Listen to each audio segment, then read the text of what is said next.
Well, the next derivative that we are going to see is called swaps.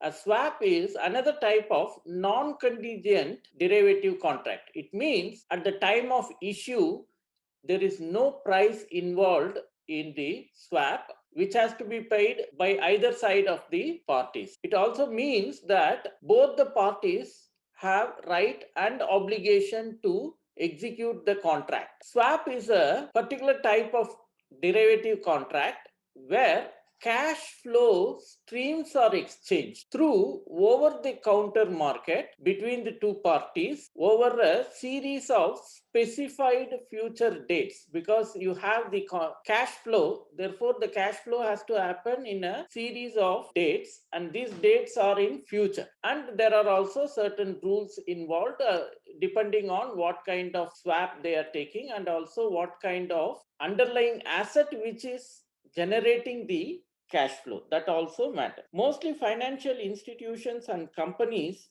use swaps extensively to hedge interest rates and exchange rate risk over a period of time. Some of the popular swaps are interest rate swaps, currency swaps, commodity swaps, and credit default swaps. Out of these four swaps, we will be concentrating only on the interest rate swaps, and we will not touch upon the other things. So interest rate swaps are basically the exchange of cash flow stream due to interest payment in a debt with another cash flow stream in the same currency without exchanging the underlying principal debt amount. A popular type of interest rate swap is called a plain vanilla swap, where one cash flow stream due to interest rate which has a variable interest rate is swapped with the cash flow with fixed interest rate. However, the underlying principal amount is not interchanged,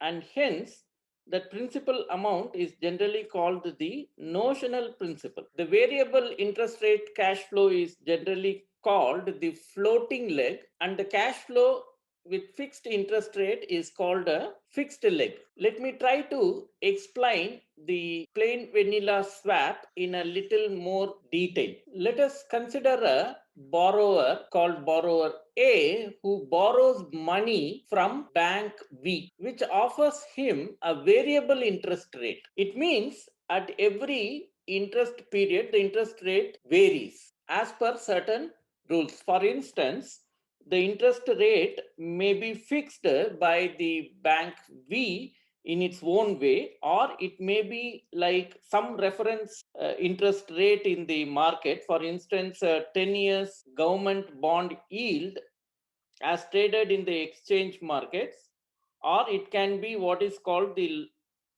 London interbank offered rate. It's a very common rate called LIBOR. Often banks charges variable interest rate by taking LIBOR as a reference. So let's assume that the borrower went for bank V with a variable interest rate, but he somehow doesn't like this. For instance, if a company wants to borrow money and put it in the business, they don't want to have a variable interest rate, and that too it's a random, because they want their cash flows in their company to be more deterministic as much as possible. So in order to eliminate this randomness and the variation in their cash flow, they try to look for an alternate opportunity where they get a fixed interest rate. So thereby they may go to another institution, say a bank itself, or it can be any other financial institution, who offers the borrower A a fixed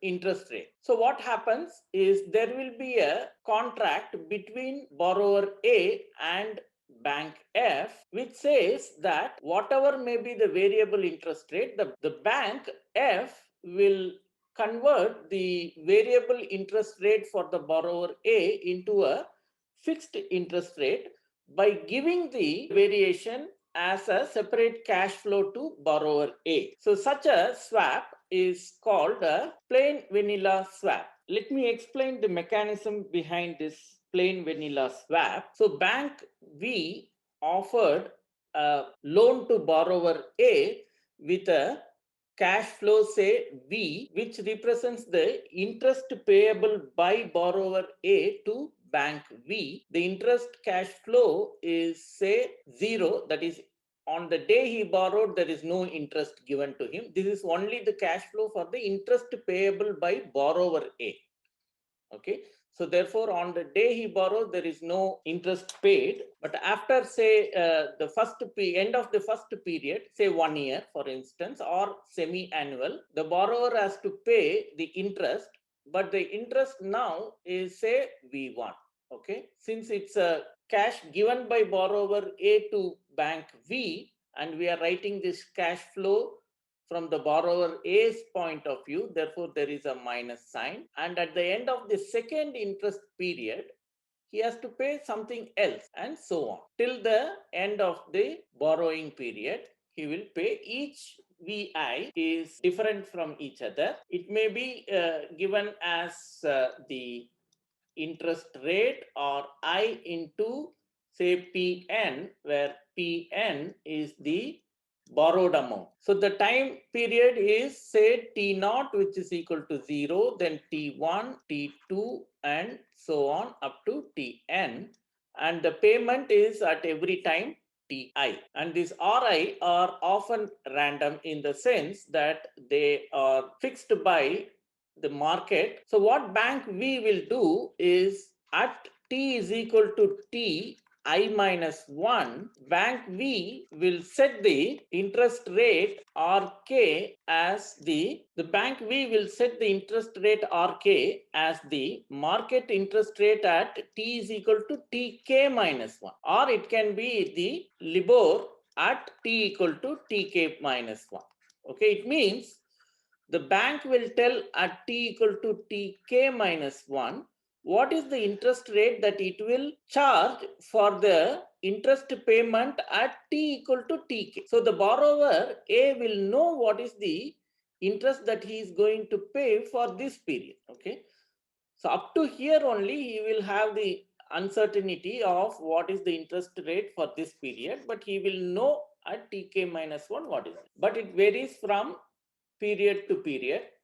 So if the borrower doesn't like this varying interest rate, what he can do is he can look for some other financial institution. For instance, let's take that institution as Bank F. He can establish a swap contract where the Bank F will agree for a cash flow to the borrower A as, which is denoted by S, which is 0, that is, at the time of the borrowing, there is no cash exchanged between bank F and borrower A, but at the first time, that is T equal to T1, the bank will give V minus some S.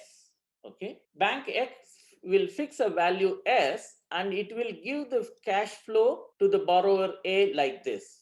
At time T1, it is V1 minus S. At time 2, it is V2 minus S, and so on till time N, Vn minus S. Where this S is calculated as a fixed interest rate on the notional principal. What is the notional principal here? It is Pn is the notional principal in the swap. Why it is called a notional principal? Because it never comes, Pn never comes into swap explicitly. It means the borrower A and the bank F, they never exchange this principal Pn between themselves. Okay, it is only a reference to calculate this S, that's all. Okay, that is why this name notional principal is given to this. But between bank V and borrower A, this Pn is something real because bank V lends Pn rupees to borrower A. So let's take an example. If bank V offers the interest rate like this, suppose borrower A borrowed 100 rupees, that is Pn is 100. Bank V has given borrower A like this. Strictly speaking, this is not known at T equal to 0. Let us just imagine that it is. Bank V is giving this cash flow to him. Then Bank F will give on the day of borrowing nothing. At T equal to T1, Bank F will give V is 6. See, remember, his cash flow is minus V1. So if it is minus 6, it means V1 is 6.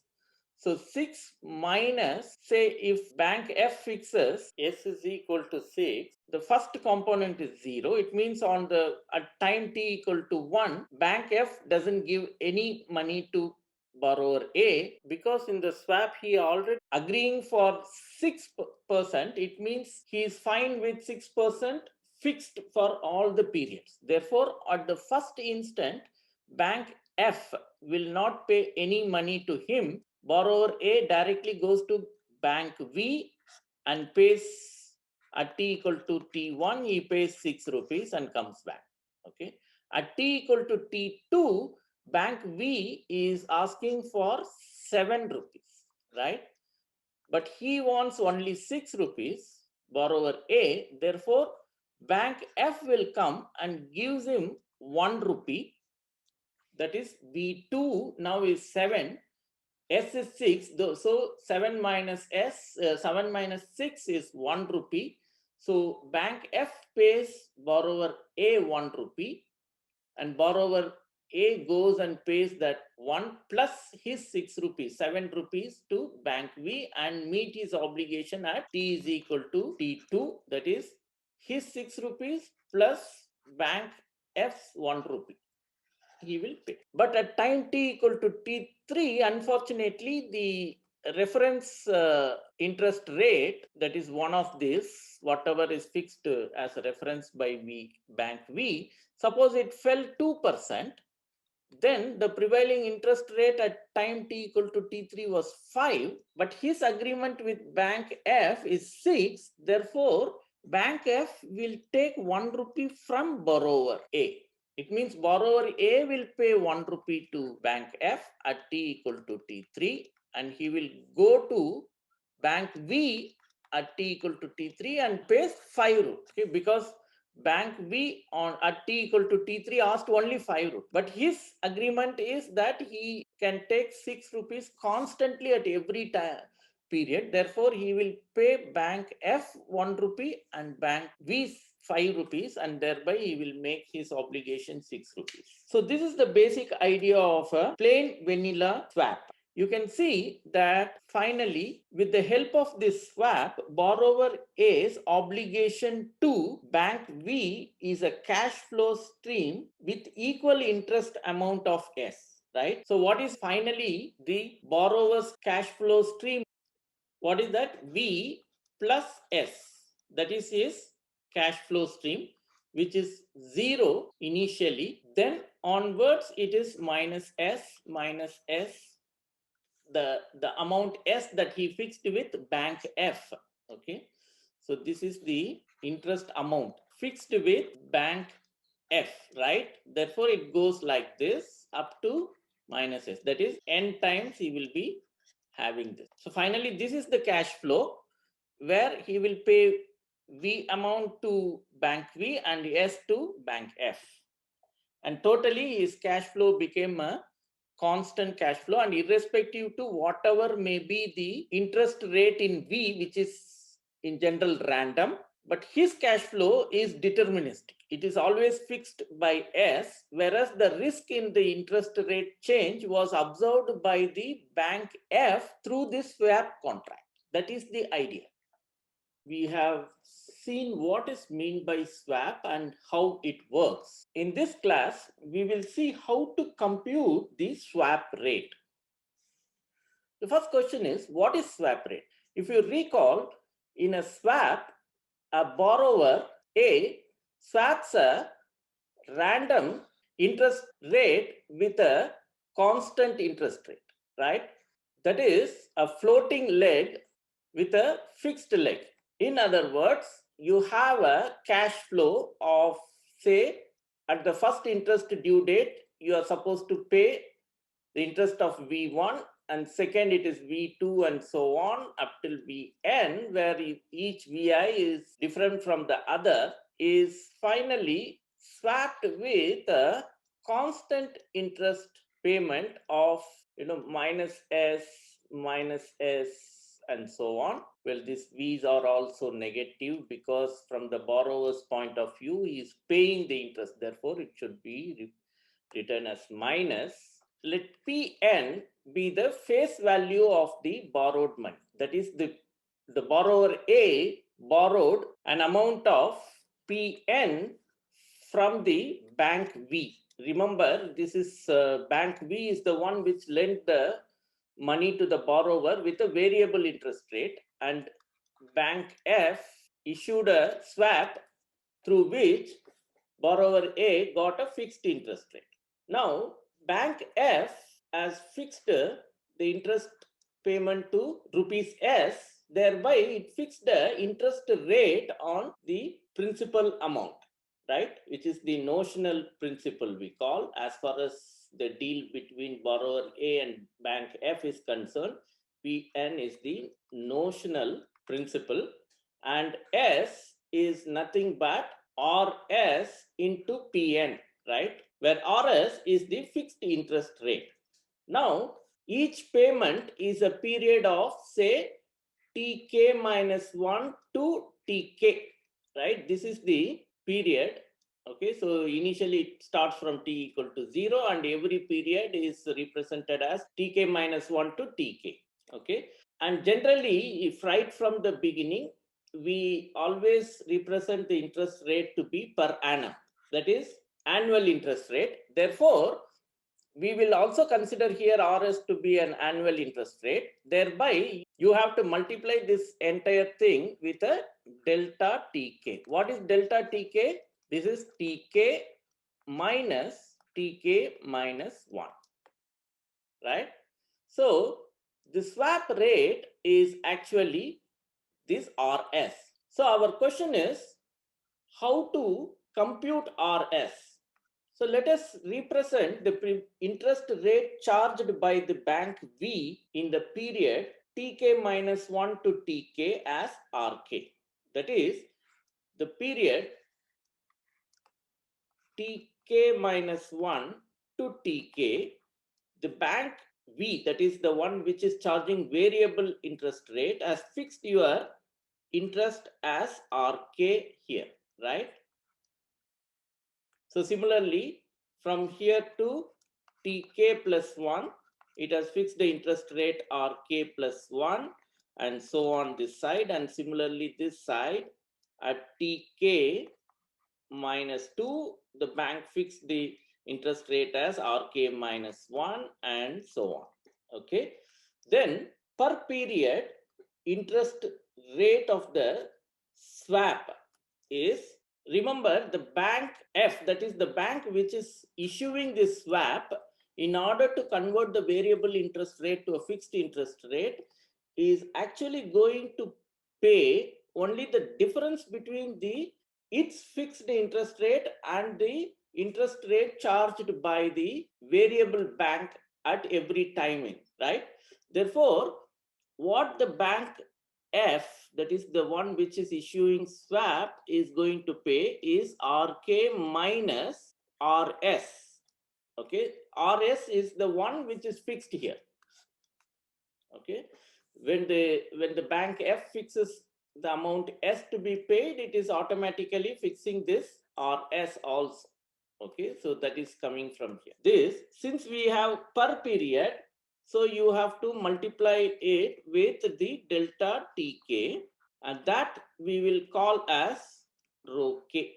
This should happen for every k right from the beginning till the end of the borrowing. So that means at every time t is equal to Tk, bank F pays rupees rho k into Pn to the borrower A, right? If rho is positive, then bank F has to pay to borrower A. If it is negative, then borrower A will compensate that gap by paying that difference to bank F. Okay, so this you have to clearly understand this concept. So therefore, this is the money that has been transacted between these two people, either paid by one to the other depending on the sign of rho k.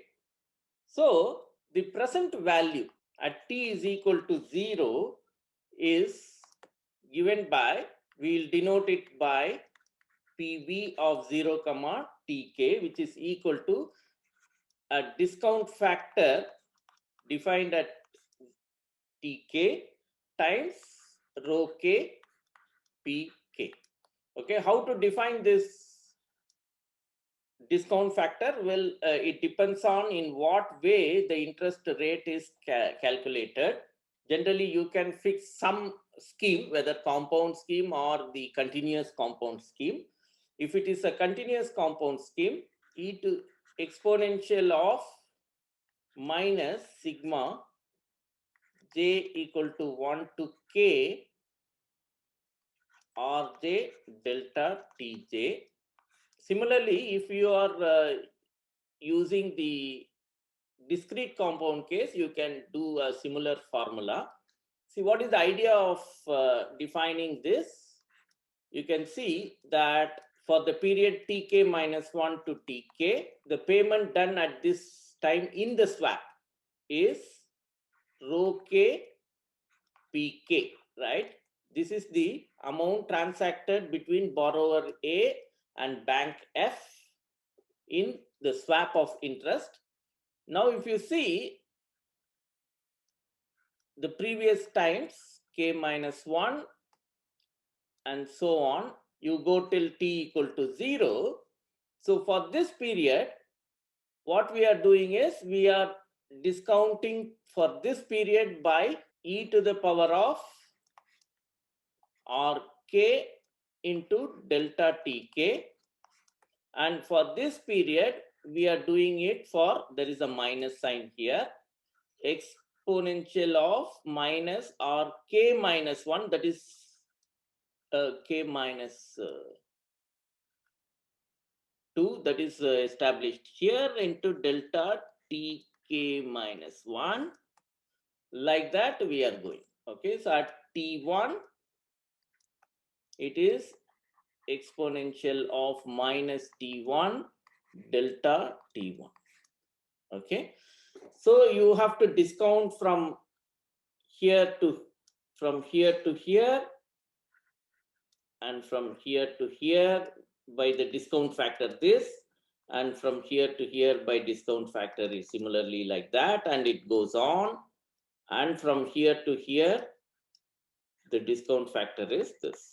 Okay, therefore your payment here, if you want to bring it to the initial, so if you are this one, if you want to bring to the present value at t equal to 0, you have to basically discount it this many times the amount that has been transacted.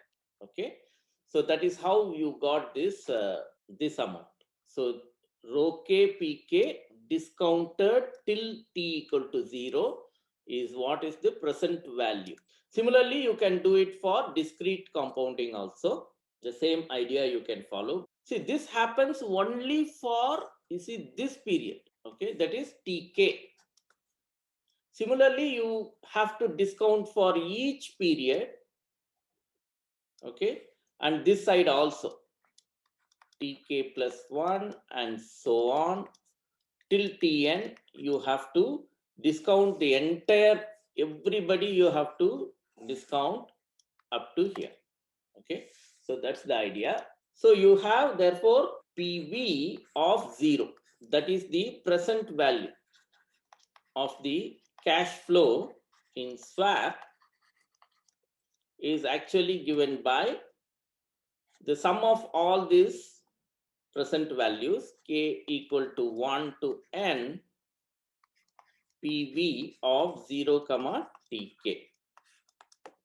Okay, so that's the final present value at t equal to 0. So one may interpret this present value as the price of the swap. This is the price that the borrower A has to pay in order to get the swap. But you see, swap is a non-contingent claim. It means both bank F and borrower A has the obligation to execute this swap at every time interval. Therefore, when both has this obligation, why should one of these two pay this amount to the other? Okay, this is the price that either borrower A or bank F has to pay. Okay, so there is ambiguity, who will pay to the other. Okay, but it is a non-contingent claim. It means you generally don't have any value for the contract at the initial time. Okay, but swap does not have a payment at the initial time. Okay, so therefore we have to have PV of 0 equal to 0. Okay, this is what we have to have. Okay, that will actually give you a value of RS, because you see RKs are already fixed by somebody, bank F, who is no way related to this swap. Therefore we cannot tweak RKs, right? We cannot manipulate the parameter RKs because it is fixed by somebody else who is not in the swap. Similarly, the notional principal is also not a part of the swap, therefore we cannot tweak that also.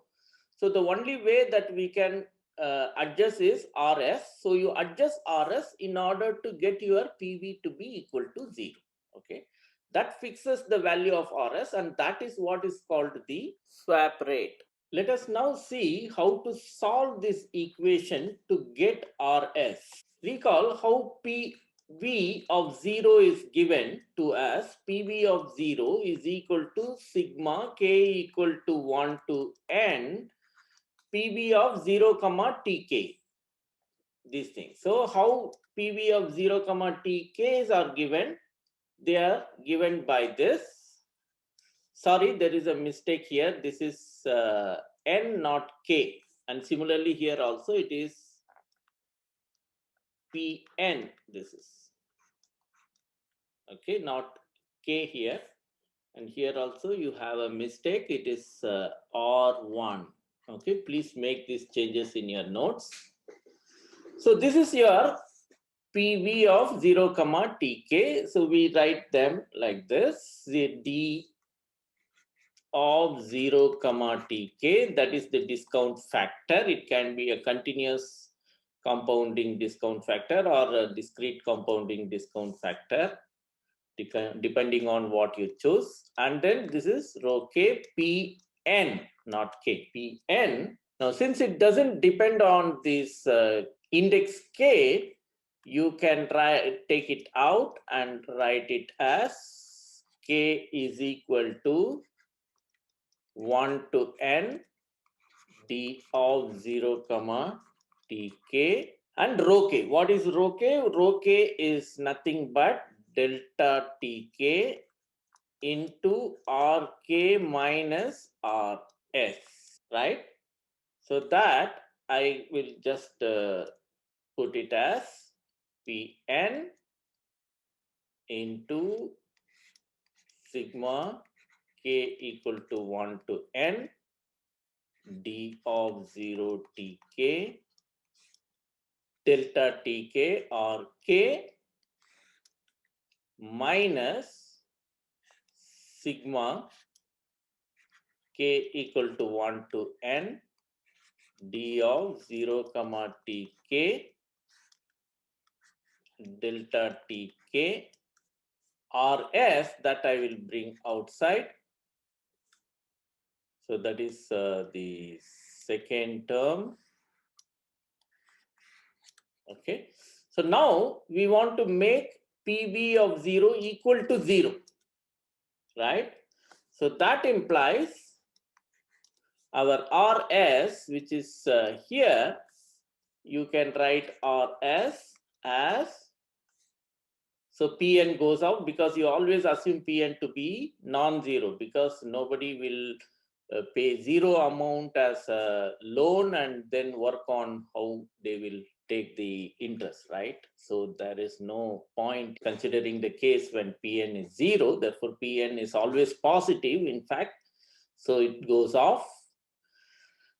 You have sigma k equal to 1 to n d of 0 comma tk delta tk or k divided by sigma k equal to 1 to n d of 0 comma tk into delta tk.